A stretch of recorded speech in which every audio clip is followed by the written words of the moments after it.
Today is an absolutely massive day for Anthem fans, as BioWare has just released the full, nearly 20-minute version of the gameplay video they released back in E3 2018, which was around 4 minutes. And therefore, we have over 15 minutes of never-before-seen gameplay, and that's exactly what we're going to pour over and analyze in today's video, so let's get started. What is up, guys? Rick Cactus here, and today we have a ton of brand new Anthem gameplay to analyze. I am very excited, and this is kind of fixing one of the major complaints that I did see from the E3 2018 gameplay, which was that it was just very cut up and unnecessarily so, especially considering that the previous year, where Anthem also released a big E3 gameplay video, that was very uncut, and gamers really appreciate the less messing around you do in terms of editing, so you can actually see the realistic experience of playing the game. And that's exactly what BioWare have accomplished today with releasing this full mission. So let's get it started here with the opening sequence and introduction to the mission. Now a second caravan's been hit. Another one? Contract's getting fun now. You have the strangest sense of fun. You guys starting without me? Freelancer, time to get to work. Faye said these bastards made some kind of acid. They're using it as a weapon. Melted a couple of supply caravans. Scar's taking down whole caravans. Damn. I know. Should make this a challenge, huh? I like a challenge. Who gets cypher duty? The chair's all yours. Yes! So, find where they're making this garbage and shut it all down. Alright, so first things first, that facial animation is really good, and I have to mention that because, of course, the last game put out by BioWare was Mass Effect Andromeda, and I don't know if you guys remember, but the facial animations and the dialogue, let's just say it left a lot to be desired. So a lot of questions remained. Are BioWare going to really dive into facial animations and character development within the game of Anthem so that you aren't broken from the gaming experience? You aren't thrown out by this wonky facial animation and you're just completely taken out of the story. Well, it looks to not be the case. The facial animations are very, very good. And another thing, at the very end of the facial animation, you notice you're in that big, like, AT-AT. It's an AT-AT. You're in the big AT-AT, and then once the characters are done talking, you are mobile. You see the character actually move around and go to their suit, so potentially you can go around this area and explore. That's really cool because it potentially means you can have player to NPC interactions outside of Fort Tarsis, right? This is literally an example of that. So Fort Tarsis isn't the absolutely only place where you will go and be able to move around a social space essentially and interact with characters and gain elements of the story. You can do that potentially on outposts and on these like AT-AT mobile outposts. Now moving on from there, once the player steps in their javelin, they open up their menu to select the mission parameters, and this reveals a ton of information. So the mission that we've seen is called an expedition, and I really like to see that right on this expedition select menu, you have a difficulty selection. It's on normal right now, but that means that, you know, the story missions and stuff akin to that are going to have difficulty modifiers, which, you know, something like Destiny, where yes, you can go back and replay missions on harder difficulties if it happens to be the mission that is selected for a weekly basis from Ikora. It's not a great degree of replayability for a lot of the content within the game. Having the ability to up the difficulty for hopefully better rewards right off the bat is fantastic. And also something I noticed is that over to the right, we have a Consumables tab. Now this is, to my knowledge, the first time we've really seen this in Anthem, that it will have some sort of consumables. Will those be something akin to Consumables in, I'm thinking maybe like a Battlefield game where they're extra experience, extra squad experience for a short time? Or are they going to be more somewhat Mass Effect like, where you have incendiary rounds and stuff like that will actually improve your damage output and so on? Either way, seeing this tab is really, really intriguing. Now moving on from there, we see the process of inviting other players to the game, and this is actually a huge part of Anthem. BioWare have gone on record, and they talked about it at EA Play a ton, that it's a very social game, but it's a social game that you won't get screwed over for playing solo.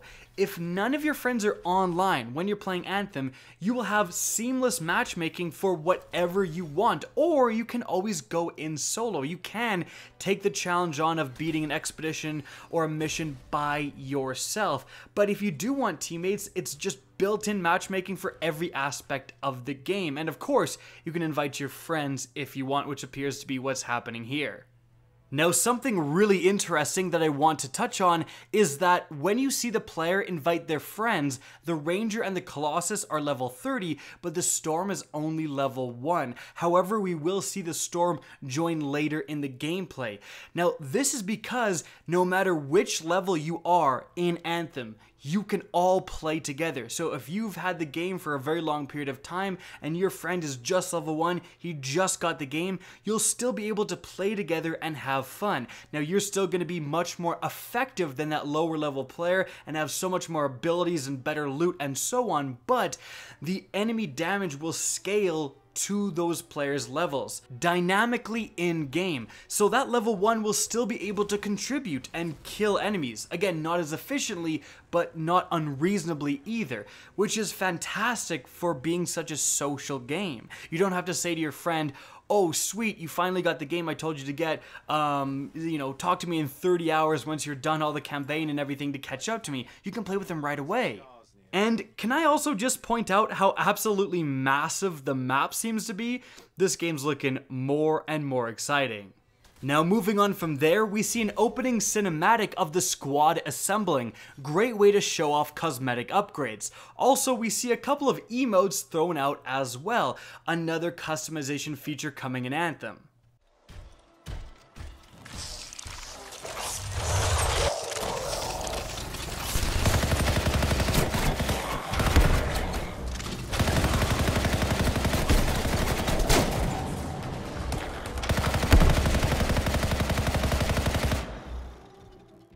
Now, after a little skirmish, we see the player picking up some loot, and one of the purple objects on the ground turns out to be an epic weapon, apparently a pistol. So, the purple rarity seems to be epic, therefore legendary, being one above, would likely be kind of the gold rarity, but it was revealed in the last video, at last Anthem update, kind of went over this, that there are going to be rarity levels above legendary. In fact, there's going to be ancient rarity items, possibly that one extra step beyond the gold, exotic rarity, somewhat similar to pearlescence in Borderlands.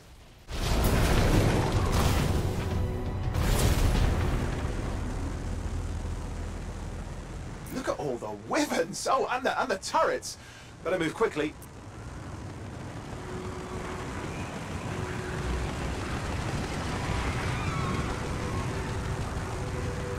There is acid here, but not much. They've got to be making it farther in. Right. Checking out the sky. Continuing on from there, something really exciting happens because a Storm player spawns in. It's that lower level Storm we talked about earlier, and we finally get a look at this Javelin's abilities. This and the Interceptor are very much hidden. We don't know much about them, but we see the Storm immediately shooting ice shards at enemies, and then the Colossus jumps in, slams the ground for what seems to be a detonation finish. All the enemies just explode in shards of ice. Absolutely sweet, and that really indicates that Storm will have some sort of command of the elements potentially, and that is really important because in Anthem you have the ability to detonate combos with different elemental effects. You can freeze enemies and shoot mortars or slam the ground like we just saw, and they'll shatter and do extra damage. or you can even light enemies on fire and then hit those burning enemies with an electricity attack, and it will arc between enemies, setting more and more on fire. There's a bunch of different combos you can do in the game, and having a class focus on elemental damaging, this guy just shooting a huge amount of enemies with ice shards right away, that's a great way to set up those combos, and I'm sure that's going to be very, very helpful having a Storm Javelin player in the end game when you're doing strongholds, like setting up those combos for detonation. Moving on from there, we again see the squad run into that massive creature. It's a Titan, and you can see in the right-hand corner of the screen, it is a random world event that's popping up. Ancient Guardian, destroy the Titan. So during this mission, this is some sort of random event that is appearing, and these players can choose to partake in that, potentially get, more loot and rewards associated with that, but it looks like they choose to skip it because it's a little out of their level. Moving on from there, we see the Colossus take out his shield, which is one of his Javelin's abilities, and charge through all of these mines, just absorbing the damage and truly being a tank class. But something I noticed is that you actually have a little semicircle that indicates how much damage this shield has taken. I don't think I really noticed that the first time, but this is actually so awesome that you have a class that can deploy the shield, just aggro all of the enemies on him for a short time while the other javelins are flanking around behind and doing all this stuff. Good to see a game with an actual tank class, just saying, and this is coming from Destiny especially. Now, soon after that, we have some more action with the Storm Javelin, as for the first time ever, we see it use potentially its ultimate, but it could also just be another random ability, but it calls down a lightning strike from the sky, hitting multiple enemies at the same time, and most importantly, electrifying them, allowing the Colossus Javelin to use his railgun and detonate a combo, doing a ton of damage, killing most of the enemies, and then they just have a elite enemy to deal with. And you can see this is a guy in a suit. He's got a massive riot shield protecting him from incoming damage, but the Colossus is able to flank around from behind and hit those weak points on the back. Now, this series of events seems to be indicating what I speculated about earlier, where the Storm Javelin's role is of a primer of combos and a master of elements. We've already seen it use electricity and ice.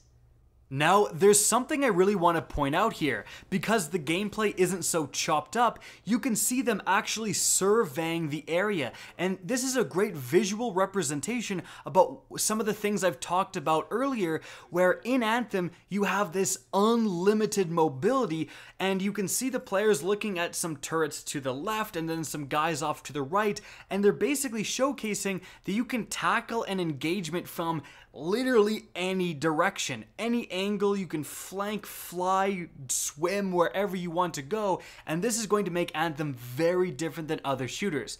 Also, a little Easter egg for you guys, if you look at the ranger that's beside the Colossus, you can see sparks kind of coming out of his javelin. He actually lost some health, in fact a good chunk of health, in the last gunfight, and this is a visual representation that this guy's javelin is actually hurt. We now have a big fight on our hands. There's a bunch of abilities being used and a bunch of combos being detonated, and the particle and flame effects look fantastic. There's not really too much to say in this fight. I'm kind of gonna let it play and let you guys see what combat is like in Anthem, but something to take note of is the other Colossus player. Although they are playing the same javelin as the main person, they are outfitted for close quarters, so instead of having a railgun attachment, for example, they have a flamethrower and so on.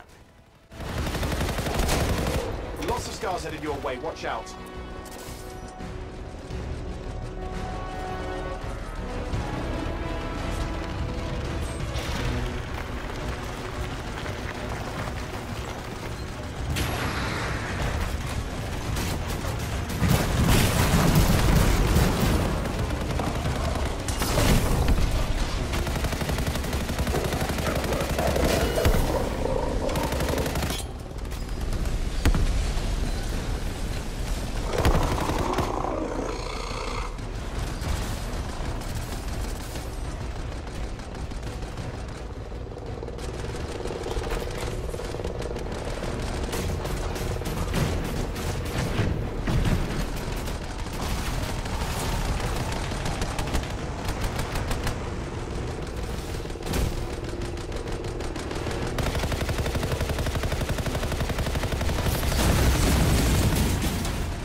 Silence. Disaster averted. Do you think we get a bonus for...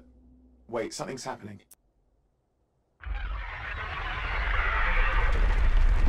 What the hell was that? I think that was whatever laid all the eggs around here. The sound came from below your position.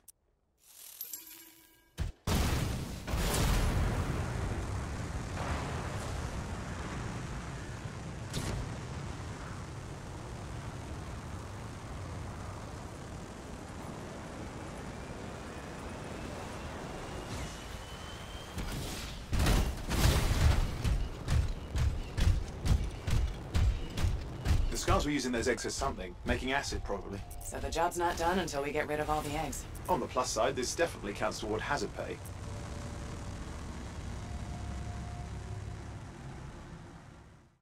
Now moving on from there, we see the players descend into a cavern and things start to change. It looks a lot more creepy and they start to fight a brand new enemy type with these alien spider-like enemies as opposed to just fighting Scars, which they were previously. This is fantastic. Not only are you fighting these humanoid type of enemies in Anthem, but you're also going to have potentially crazy and outlandish alien enemy types to fight as well.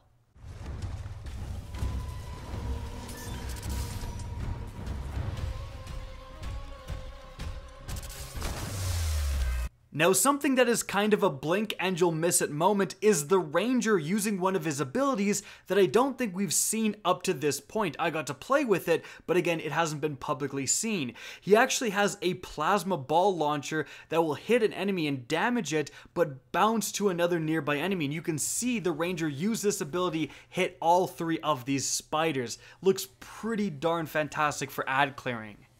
Moving on from there, we have the closer range Colossus using his flamethrower to full effect, being supported by the other Colossus using a grenade launcher. Now in Anthem, there doesn't seem to be any sort of differentiation between weapon categories like there is in Destiny, so I don't think you're going to have to worry about grenade launchers being a heavy weapon. They're just a weapon that you get ammo for normally. If you want to run double grenade launchers, I think you can, or grenade launcher sniper rifle, no problem. So that's an exciting feature of Anthem, and seeing this bad boy in play, it looks pretty darn sweet. You will notice it has substantially less ammunition than the auto rifle, I guess it would be, or assault rifle in the other slot for weaponry. So that's kind of the balancing factor for these type of weapons.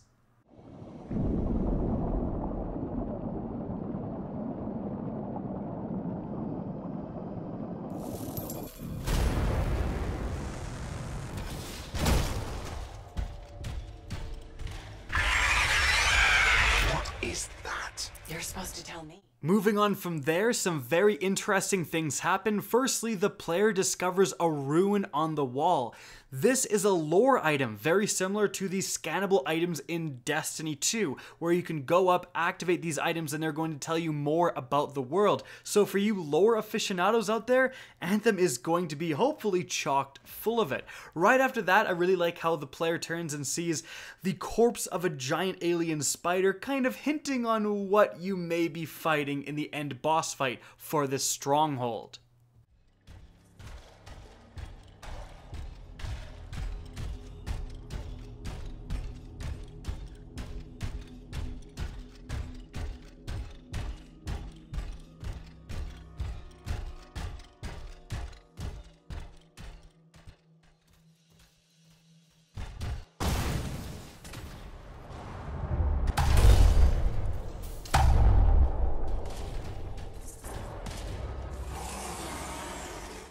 But it doesn't remain a hint for long, because the next thing they fight is the actual Stronghold boss, the Swarm Tyrant. And unlike last time, they don't cut it off teasing us. They actually do show the boss fight, and it looks so dang sweet.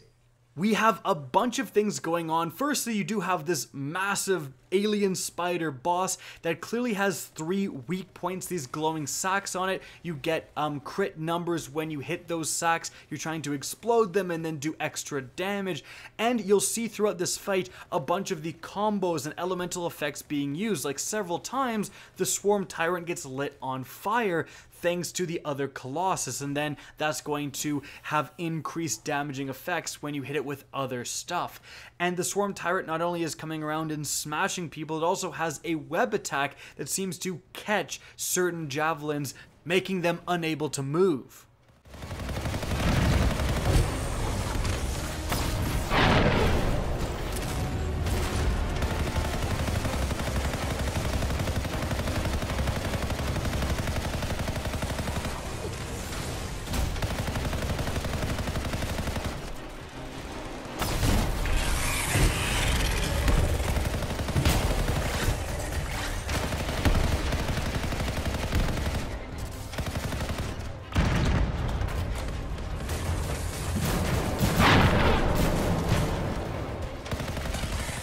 And you also have quite a bit of adds. Once the Swarm Tyrant is damaged to a certain degree, it actually flees and a bunch of adds start spawning, and you see some interesting abilities being used. One that definitely caught my eye is the Flame Wall, I guess grenade or ability being used by the other Colossus.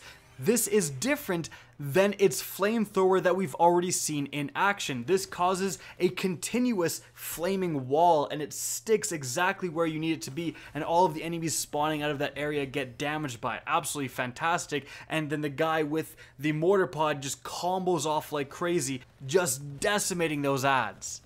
You also, in this fight, really get to see the hover mechanic being utilized. The players are hovering in the air to avoid the adds below them, but still able to damage the big Swarm Tyrant boss. And then, we finally get to see the ultimate ability of the Colossus in action. So far, we've just seen the ultimate ability of the Ranger, the Missile Volley. Now for this one, the Colossus takes out a massive cannon. And I just want you guys to think for a bit, how big do you think the explosion of these cannon rounds is going to be?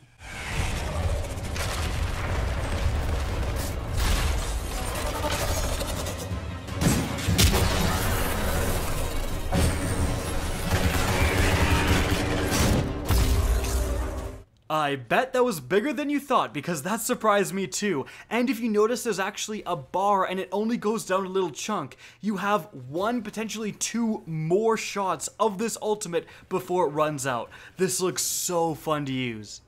And with that, the gameplay ends. This is certainly vastly superior to what was released at E3. Not only is there so much more, but there's more context, more information, and this feels like a direct follow-up to what we had last E3 in 2017, where it's just kind of uncut gameplay. Yes, there was some time consideration cuts because Strongholds are very, very lengthy missions, but this feels a lot better, and frankly, this is absolutely awesome. I didn't expect Anthem to do this and even do this soon, but I'm very glad they did. Guys, that's it for the video. I hope you enjoyed and found this informative. If you did, please remember to help me out by simply rating and especially sharing this video. If you guys want to see more Anthem content similar to this, don't be afraid to slap that subscribe button. And if you guys want to get in touch with me and keep up to date with the latest channel activity, the best way is to follow me on Twitter at RickCacus.